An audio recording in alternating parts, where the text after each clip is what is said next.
റോഷിബാലുണ്ട് വിവരങ്ങളുമായി. റോഷിബാൽ, ഈ രണ്ട് വാർത്താ സമ്മേളനങ്ങളുടെയും രാഷ്ട്രീയം എന്താണ് എന്ന് തെളിഞ്ഞു വരികയാണോ? പ്രതികരണങ്ങളിൽ സമാനമായ ചില കാര്യങ്ങൾ വരുന്നു. രണ്ടുപേരും രമേശ് ചെന്നിത്തലയെ പോഴ്ത്തുന്നു, രണ്ടുപേരും വി ഡി സതീശനെ കടന്നാക്രമണം നടത്തുന്നു. ഇതിൽ ഇന്ന് നടത്തിയിരിക്കുന്ന വാർത്താ സമ്മേളനങ്ങളുടെ സ്വഭാവത്തെ എങ്ങനെ വേണം വിലയിരുത്താൻ റോഷിബാൽ? സ്മൃതി, നിയമസഭാ തെരഞ്ഞെടുപ്പിന് മാസങ്ങൾ മാത്രമാണ് ശേഷിക്കുന്നത്. ആ ഘട്ടത്തിൽ കോൺഗ്രസിലെ ഏറ്റവും പ്രധാനപ്പെട്ട നേതാവ് UDF നയിക്കുന്ന പ്രതിപക്ഷ നേതാവ് വി ഡി സതീശനെ കടന്നാക്രമിക്കുകയും വി ഡി സതീശന്റെ നിലപാടുകളെ ചോദ്യം ചെയ്യുകയും ചെയ്തുകൊണ്ട് രണ്ട് പ്രബല സമുദായ സംഘടനയുടെ നേതാക്കൾ രംഗത്ത് വരുമ്പോൾ ഇതിന്റെ പിന്നിലുള്ള രാഷ്ട്രീയം അത് വരും ദിവസങ്ങളിൽ ചർച്ചയാകും. ഇത് കേരള രാഷ്ട്രീയത്തിൽ വലിയ രീതിയിലുള്ള ചലനങ്ങൾ ഉണ്ടാക്കുമെന്ന കാര്യത്തിൽ സംശയവുമില്ല. കഴിഞ്ഞ കുറച്ചു കാലമായി വെള്ളാപ്പള്ളി നടേശൻ തുടർച്ചയായി പ്രതിപക്ഷ നേതാവ് വി ഡി സതീശനെതിരെ വിമർശനമുയർത്തുന്നുണ്ട്. അതിന്റെ കാരണമായി ചൂണ്ടിക്കാട്ടുന്നത് ജമാഅത്ത് ഇസ്ലാമിയുമായുള്ള കൂട്ടുകെട്ടാണ്. അതിനൊപ്പം തന്നെ മുസ്ലിം ലീഗുമായുള്ള സഖ്യം, മുസ്ലിം ലീഗ് ജമാഅത്ത് ഇസ്ലാമിയുമായി ചേർന്നുകൊണ്ട് മുന്നോട്ട് പോകുന്നത് അത് ഭീഷണിയാണെന്ന് ചൂണ്ടിക്കാണിച്ചുകൊണ്ടാണ് ഇതിനൊക്കെ ചുക്കാൻ പിടിക്കുന്നു എന്ന് പറഞ്ഞ വെള്ളാപ്പള്ളി ഒപ്പം വി ഡി സതീശനെ വിമർശിക്കുന്നു. പക്ഷേ അതിന് പിന്നാലെ അതിൻ്റെ NSSന്റെ ജനറൽ സെക്രട്ടറി ഏറ്റെടുക്കുമ്പോഴാണ് അതിൻ്റെ രാഷ്ട്രീയ പ്രാധാന്യം വർദ്ധിക്കുന്നത്. ഇന്നലെ വെള്ളാപ്പള്ളി നടേശൻ പറഞ്ഞ കാര്യങ്ങൾ അതേപോലെ യോജിക്കുന്നു. ഒരു ഹിന്ദു ഐക്യം ഉണ്ടാകണമെന്ന നിലപാടിലേക്ക് രണ്ട് സമുദായ സംഘടനകൾ എത്തുന്നു. സമുദായ ഐക്യത്തിന് കാഹളം മുഴക്കിക്കൊണ്ട് അതിൻ്റെ കൂട്ടായ്മയിലേക്ക് നീങ്ങുന്നു. ഒരുപക്ഷെ കേരളത്തിൽ നേരത്തെ UDF അനുകൂലമായിട്ടാണ് അങ്ങനെ ഒരു ഐക്യം 1950കളിൽ ഉണ്ടായത്. അന്ന് ഹിന്ദു മഹാമണ്ഡലം രൂപീകരിക്കപ്പെട്ടത് R ശങ്കറിന്റെയും മന്നത്ത് പത്മനാഭന്റെയും നേതൃത്വത്തിലായിരുന്നു. അന്ന് വലിയ സമരത്തിന് അത് തുടക്കം കുറിച്ചു. അങ്ങനെ വിമോചന സമരത്തിന്റെ ചരിത്രം. പക്ഷേ ഇന്ന് അങ്ങനെയല്ല. ഇന്ന് UDFന്റെ രാഷ്ട്രീയ നിലപാടിനെതിരെ UDF നയിക്കുന്ന വി ഡി സതീശനെതിരെയുള്ള വിമർശനങ്ങൾ ഉയർത്തിക്കൊണ്ട് UDFനെ വെട്ടിലാക്കുന്ന രീതിയിലുള്ള നിലപാടിലേക്ക് രണ്ട് സമുദായ സംഘടനകൾ രംഗത്തെത്തുമ്പോൾ അതിനൊപ്പം ഏതെങ്കിലും ക്രൈസ്തവ സഭകൾ കൂടി കൈകോർക്കുമോ എന്നത് ഏറ്റവും പ്രധാനപ്പെട്ടതാണ്. BJPക്കെതിരെയും വിമർശനം ഉയർത്തുന്നുണ്ട്. അതേസമയം തന്നെ LDF സർക്കാരിനെതിരെ വിമർശനമില്ല. മുഖ്യമന്ത്രി പിണറായി വിജയനെ രണ്ട് സമുദായ സംഘടനകളും സ്നേഹത്തോടെ ചേർത്ത് നിർത്തുകയാണ്. വെള്ളാപ്പള്ളി നടേശൻ രമേശ് ചെന്നിത്തലയെ മാത്രമല്ല KC വേണുഗോപാലിനെയും AK ആന്റണിയെയും കൂട്ടുപിടിക്കുന്നുണ്ട്.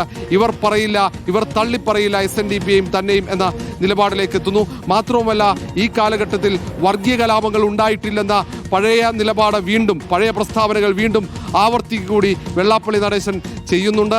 ഏതായാലും 21-ന് ചേരുന്ന SNDPയുടെ യോഗം, ആ യോഗത്തിൽ എടുക്കുന്ന നിലപാടിനനുസരിച്ചായിരിക്കും NSS ഈ സമുദായ ഐക്യത്തിന് പച്ചക്കൊടി കാണിക്കുക.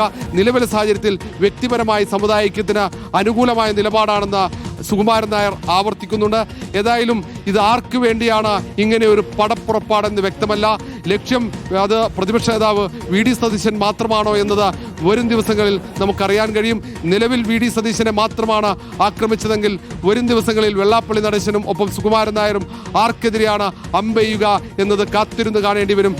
LDFന് അനുകൂലമായാണോ ഈ നിലപാട്, അല്ലെങ്കിൽ കോൺഗ്രസിനകത്തുള്ള വിഭാഗീയതയുടെ തുടർച്ചയാണോ ഈ നിലപാടെന്നതൊക്കെ വരും ദിവസങ്ങളിൽ അറിയാം. ഏതായാലും ഈ പ്രസ്താവനകൾ അത് കേരള രാഷ്ട്രീയത്തിൽ വലിയ ചലനങ്ങൾ ഉണ്ടാക്കുമെന്ന കാര്യത്തിൽ ഒരു സംശയവുമില്ല. സ്മൃതി, ശരി. റോഷിബാലാണ് വിവരങ്ങൾ നൽകിയത്. സമുദായ ഐക്യത്തിന് കൈകോർത്ത് NSSും SNDP യോഗവും. നായാടി മുതൽ നസ്രാണി വരെയുള്ളവർ ഒന്നിച്ചു നിൽക്കണമെന്ന് SNDP യോഗം ജനറൽ സെക്രട്ടറി വെള്ളാപ്പള്ളി നടേശൻ പറഞ്ഞു. ഐക്യത്തിനുള്ള ആഹ്വാനം ഏറ്റെടുക്കുകയാണ് NSS general secretary G Sukumaran Nair. ഐക്യം കാലഘട്ടത്തിന്റെ ആവശ്യമാണെന്നും സമദൂരത്തിൽ മാറ്റമില്ല എന്നും സുകുമാരൻ നായർ പറഞ്ഞു. നായാടി തൊട്ട് നസ്രാണികൾ വരെയുള്ള ഒരു യോജിപ്പ് അനിവാര്യമാണെന്ന ചിന്തയിലേക്ക് കാര്യങ്ങളെത്തി.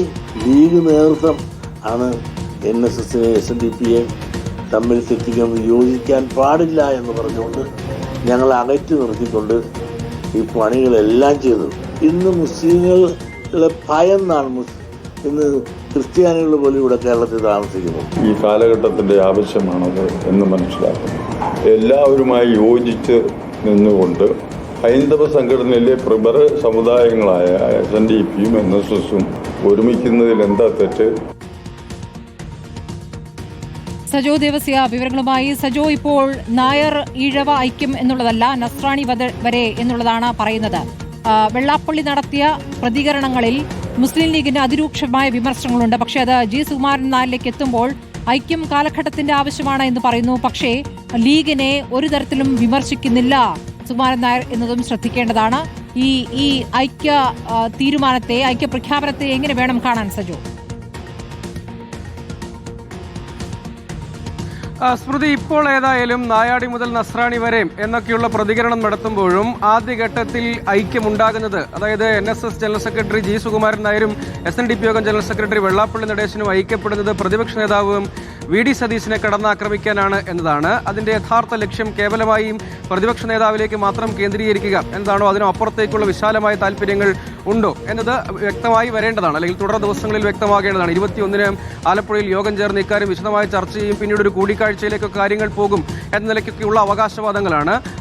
SNDP യോഗം ജനറൽ സെക്രട്ടറി വെള്ളാപ്പള്ളി നടേശന്റെ നിലപാടുകളെ ഒരു പരിധിവരെയും പിന്തുണയ്ക്കുമ്പോഴും എല്ലാ കാര്യങ്ങളിലും ഒരേ നിലപാടല്ല ഇരുവരും സ്വീകരിക്കുന്നത് എന്നതും ശ്രദ്ധേയമായ ഒരു കാര്യമാണ്. അതിൽ പ്രധാനപ്പെട്ടത് ഉറപ്പായും അങ്ങനെ ഒരു നീക്കം ഉണ്ടാകുന്നത് ഗുണകരമാകുമോ, അതായത് സോഷ്യൽ എഞ്ചിനീയറിംഗ് ഉറപ്പായും തിരഞ്ഞെടുപ്പ് കാലത്ത് ഒരു പ്രധാനപ്പെട്ട കാര്യമാണല്ലോ, അതുവഴി സാധ്യമാകുമോ എന്ന താല്പര്യം LDF-നെ സംബന്ധിച്ചിടത്തോളം ഉണ്ടാകും. പക്ഷേ അതിലും അപ്പുറത്തേക്ക് താക്കോൽ സ്ഥാനം അടക്കമുള്ള കേരള ചരിത്രത്തിലെ, രാഷ്ട്രീയ ചരിത്രത്തിലെ പ്രധാനപ്പെട്ട പല പരാമർശങ്ങളും നമ്മുടെ കൺമുന്നിലുണ്ടോ, അത്തരം ചില നീക്കങ്ങളുടെ സാധ്യത ഇതിലുണ്ടോ എന്ന് സ്വാഭാവികമായും രാഷ്ട്രീയ നിരീക്ഷകർ അന്വേഷിക്കും എന്നത് വളരെ പ്രധാനമാണ്. ഇപ്പോഴത്തെ ഘട്ടത്തിൽ ഒരേ നിലപാട് എല്ലാത്തിലും ഇരുവരും സ്വീകരിക്കുന്നില്ല എങ്കിൽ കൂടിയും ഒരു ഐക്യമുന്നണി ഇപ്പോൾ പ്രതിപക്ഷ നേതാവിനെതിരെ രൂപപ്പെടുത്താനുള്ള ശ്രമമാണ് യഥാർത്ഥത്തിൽ നടക്കുന്നത്. വെള്ളാപ്പള്ളി പറയുമ്പോഴും ആവർത്തിച്ച് പറയുന്ന ഒരു കാര്യം അതാണ് എന്നത് വളരെ ശ്രദ്ധേയമായ കാര്യമാണ്. തുടർച്ചയായി പ്രതിപക്ഷ നേതാവ് വളരെ കൺസിസ്റ്റന്റായി സ്വീകരിക്കുന്ന നിലപാടുകളുണ്ട്. അതിൽ അദ്ദേഹം പറയുന്നത് ഒരിക്കലും ശ്രീനാരായണീയ പ്രസ്ഥാനത്തിന് എതിരെയോ മറ്റോ നിലപാടുകൾ സ്വീകരിച്ചിട്ടില്ല, പകരം വിഷയാധിഷ്ഠിതമായി CPM-ന്റെ കെണിയിൽ അത്തരം പ്രസ്ഥാനങ്ങളുടെ തലപ്പത്തുള്ളവർ പെട്ടുപോകരുത് എന്നതാണ് നിലപാടെന്ന് അദ്ദേഹം ആവർത്തിച്ച് പറയാൻ ശ്രമിക്കുന്നുണ്ട്. ആ വിഷയത്തിൽ തുടർന്നു പോന്നിരുന്ന നിലപാടിൽ കൺസിസ്റ്റന്റായി അദ്ദേഹം ഉറച്ചു നിൽക്കുകയും ചെയ്യുന്നുണ്ട് എന്നത് പ്രധാനമാണ്. പക്ഷേ ഇക്കാര്യത്തിൽ NSS കൂടി കളത്തിലേക്ക് വളരെ സജീവമായി വരുന്നു. അത് പ്രതിപക്ഷ നേതാവിനെ ലക്ഷ്യമിട്ടുള്ള പരാമർശങ്ങളിൽ മാത്രം കേന്ദ്രീകരിക്കുന്നു എന്നത് വളരെ ശ്രദ്ധേയമാണ്. അതായത് നേരത്തെ SNDP യോഗം ജനറൽ സെക്രട്ടറി പറഞ്ഞ പ്രസ്താവനകളിൽ നിന്ന് കുറച്ചുകൂടി വ്യത്യാസം ആ പരാമർശങ്ങൾക്കുണ്ട്. അതിന്റെ ചരിത്രത്തിലേക്ക് നമ്മൾ കുറച്ചുകൂടി പോയാൽ ഉറപ്പായും ചില സംഭവവികാസങ്ങൾ നമുക്ക് കണ്ടെടുക്കാൻ കഴിയും മുൻകാലങ്ങളിൽ എന്ന കാര്യത്തിൽ തർക്കമൊന്നുമില്ല, പ്രത്യേകിച്ച് കഴിഞ്ഞ UDF ഭരണകാലത്ത് എന്നതാണ്. അപ്പോൾ അത്തരം ചില ഫോർമുലകൾ രൂപപ്പെട്ടു വരാൻ ചില അണിയറ നീക്കങ്ങൾ ഉണ്ട് എന്ന കാര്യത്തിൽ തർക്കമൊന്നുമില്ല എന്നത് വളരെ പ്രധാനമാണ്. സ്വാഭാവികമായും അവയെല്ലാം വരും ദിവസങ്ങളിൽ കൂടുതൽ പ്രതികരണങ്ങൾ, നീക്കങ്ങൾ എന്നിവയിലൂടെ വെളിവായി വരേണ്ടതാണ്. ഉറപ്പായും ഈ വിഷയങ്ങളിലെ കോൺഗ്രസിലെ ആഭ്യന്തര സമവാക്യങ്ങളുമായും ഒപ്പം LDF-ന്റെ താല്പര്യങ്ങളുമായും രണ്ടായി തന്നെയും പ്രത്യേകിച്ച് നോക്കിക്കാണേണ്ടതുമാണ്. പ്രതിപക്ഷ നേതാവും KPCC അധ്യക്ഷനും അടക്കമുള്ള നേതാക്കൾ നിലവിൽ എറണാകുളം ഗസ്റ്റ് ഹൗസിലുണ്ട്. ഈ NSS ജനറൽ സെക്രട്ടറിയുടെ പ്രതികരണത്തിൽ അടക്കം അദ്ദേഹം ഒരുപക്ഷെ പ്രതികരണത്തിന് തയ്യാറാകുമോ എന്ന കാര്യം നമ്മൾ ആരായുന്നുണ്ട്. അദ്ദേഹം അതിന് തയ്യാറായേക്കും എന്ന് ഈ ഘട്ടത്തിൽ കരുതുകയാണ്. പക്ഷേ അതായത് NSS ആസ്ഥാനത്തടക്കം എത്തി എന്നതടക്കമുള്ള കാര്യങ്ങൾ പരാമർശിക്കുകയും കുറച്ചുകൂടി കടന്ന് സഭകളുടെ വേദികളിലടക്കം പോയില്ലേ എന്ന കാര്യങ്ങളൊക്കെ പരാമർശിക്കുന്നുണ്ട്.